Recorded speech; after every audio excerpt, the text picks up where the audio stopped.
Kyllä mä oon ehkä aina kokenut, että mä oon semmoinen oman elämäni prinsessa.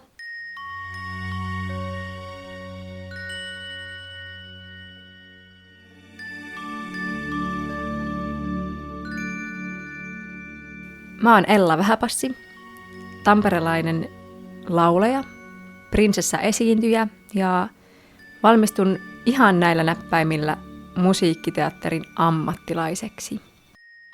Prinsessa-esiintymistä mä olen tehnyt 6 vuotta. Me tehdään syntymäpäiväkeikkoja ja tapahtumakeikkoja.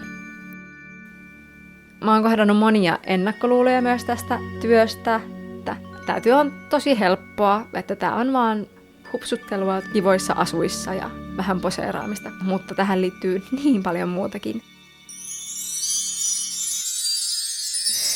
Mä itse näen prinsessat rohkeina, ystävällisinä, avuliaina ja unelmoijina. Prinsessa on turvallinen aikuinen, joka näkee ja kuulee lapsen ja hyväksyy hänet just sellaisena kuin se on. Ja se on mulle prinsessa-esiintymisen ydin. Mä pääsen itse olemaan jotenkin sellaisena ilon ja valon ja jonkinlaisen keveyden tuojana, ainakin hetkeksi ihmisten elämään. Koska varsinkin tämmöisinä aikoina, kun vaikka viime vuosina on tapahtunut ja tapahtuu kaikkea kauheaa maailmassa, mulle se tieto siitä, että mä voin ehkä hetkeksi viedä kenetkä vaan pois tästä maailmasta ja hetkeksi ehkä johonkin ihanaan, niin se on tosi merkittävää mulle. Prinsessa halaa niin kauan tätä halattavaa, kunnes hän tekee sen aloitteen lopettaa halauksen.